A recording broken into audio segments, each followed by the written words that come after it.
Hello everyone, কেমন আছেন সবাই? Welcome to my channel wonder of creativity. আজকে শেয়ার করছি অনুষ্ঠান বাড়ির স্টাইলের চানা পানির মশলা। কাবলি চানাটা আমি সারা রাত ভিজিয়ে রেখেছিলাম, এটাকে এখন সিদ্ধ করে নেব প্রেসারে। দিচ্ছি নুন, হলুদ আর পরিমাণ মতন জল দিয়ে আমি সিদ্ধ করে নিচ্ছি।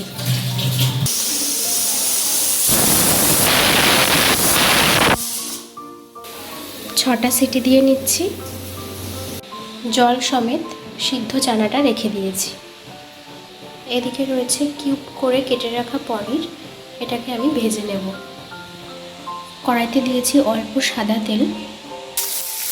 সাদা তেলে পনিরটাকে আমি হালকা ভেজে নেব। পনিরটা ভাজা হয়ে গেছে, এর মধ্যে আমি দিয়ে দিয়েছি সামান্য পরিমাণে জল। জল দিয়ে পনিরটাকে ভিজিয়ে রাখলে পনিরটা নরম হয়। কড়াইতে সাদা তেলের মধ্যেই আমি দিয়ে দিয়েছি কিছুটা পরিমাণ সর্ষের তেল। টুকরো করে কেটে রাখা আলুগুলো এর মধ্যে দিয়ে দিচ্ছি।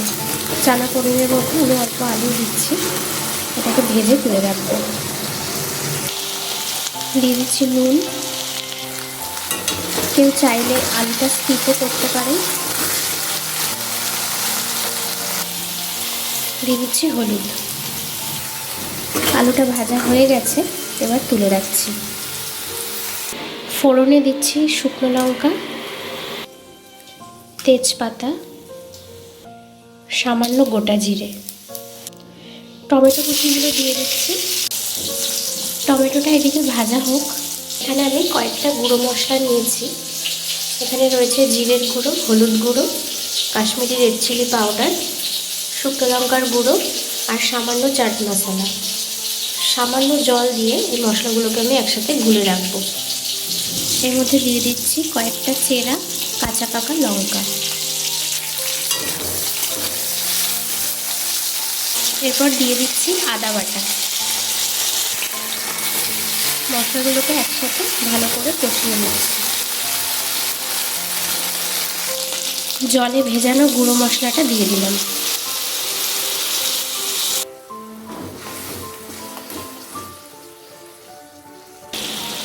হাফ চামচ ফ্রেশ ক্রিম, হাফ চামচ টমেটো পিউরি জলের সাথে মিশিয়ে রেখে দিয়েছিলাম, সেটা দিয়ে দিচ্ছি।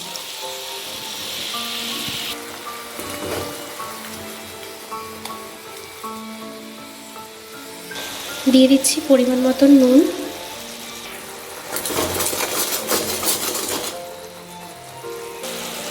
মশলাটা অলমোস্ট কষানো হয়ে গেছে, এবার ভেজে রাখা আলুগুলো দিয়ে দিচ্ছি। আলুটা দিয়ে কিছুক্ষণ নাড়াচাড়া করে দিচ্ছি।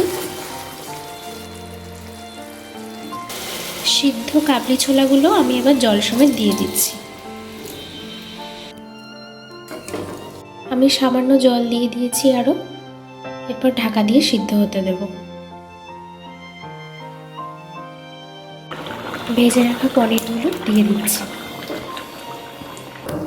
পনিরগুলো জল থেকে তুলে তারপরে এর মধ্যে দিয়েছি। দিয়ে দিচ্ছি ক্রাশ করে রাখা কাসৌরি মেথি। দিয়ে দিচ্ছি সামান্য ধনেপাতা। দিয়ে দিচ্ছি হাফ চামচ চিনি,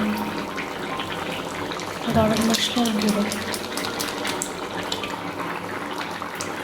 চানা পানির মশলা অলমোস্ট কমপ্লিট। নান, রুটি, লুচি, পরোটা সব কিছুর সাথেই এই পানির চানা মশলা খেতে খুবই ভালো লাগে। রেসিপিটা কেমন লাগলো কমেন্টসে জানাবেন। ভালো লাগলে একটা লাইক করে সবার সাথে শেয়ার করে দেবেন আর চ্যানেলটা সাবস্ক্রাইব করে দেবেন। সবাই ভালো থাকবেন, সুস্থ থাকবেন। দেখা হচ্ছে পরের একটি ভিডিওতে।